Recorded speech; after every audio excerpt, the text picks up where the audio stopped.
events where Apple has done things like this. So for example, we used to be able to replace screens on the A1502, 2013, and 2014 Retina MacBook Pro. I believe the model is, and I could be wrong since I'm on a bike, it was LP133 WQ something TJEV.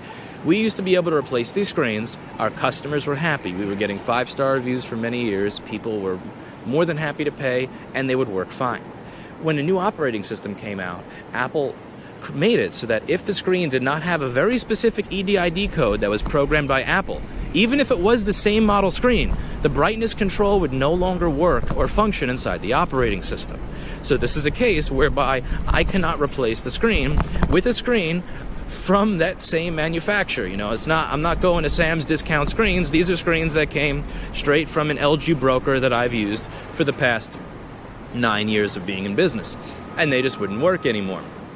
So this is something that has been tried, and we really didn't scream back against it. So do we really have the right to scream back now when Apple makes it so that if you replace a keyboard or a screen inside of your $3,000 laptop, that it will only work if you bend the knee to Apple and they decide to give you the tool?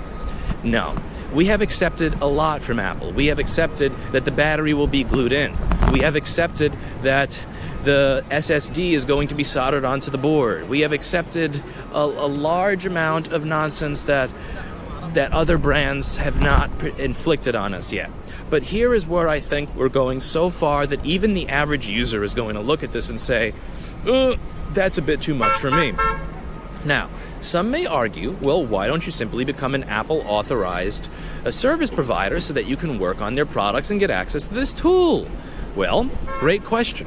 There are many Apple authorized service providers in a video that I'm going to link to above, and if you don't want to watch a 40-minute video, there's timestamps of all the short clips inside the description so you can watch each individual part without wasting your time if you just want to go to the table of contents there in the index.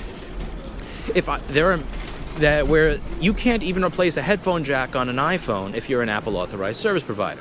They're not allowed to, and I called several of them from Apple's website, and they're not allowed to replace this jack, which is on a $4 or $5 flex cable that, as Jessa has demonstrated several times, her 11-year-old children can replace on their first time without messing up the phone.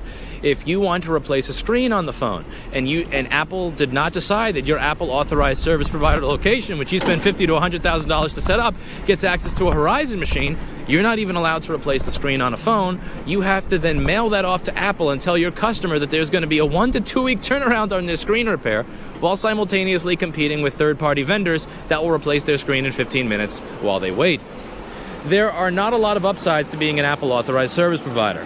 It's very hard to be in business as an Apple authorized service provider given how bad the options are that they offer the consumer, as you well demonstrated in my video, and you can listen to it if you don't believe me. But the biggest issue here is that they're not even allowed to repair a lot of these products. So if I became an Apple authorized service provider, I wouldn't be allowed to fix most of these things anyway. I wouldn't be able to do board repairs. I wouldn't be able to do a lot of the things that you see me do. So I would still be in the same situation of not being able to repair these products. And I think that it is time for people to start really asking themselves these questions as a society. Do we want intellectual property and copyright law to go so far that third-party refurbishing and seller refurbishing is now considered counterfeiting?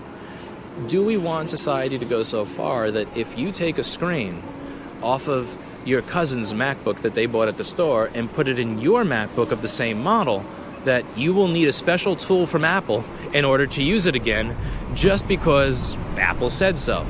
Now, you may think, well, you can simply speak with your wallet and not purchase Apple products if you disagree with this. And hey, it's not like I'm buying them. But the reason that this also concerns me a lot is that, besides the fact that nobody respects the bike lane anymore, is that every other company appears to copy the bad things that Apple does. If Apple decides to start putting the battery inside the phone and not making it replaceable, everybody else decides that they're just going to copy that. Samsung did with the S6, and Apple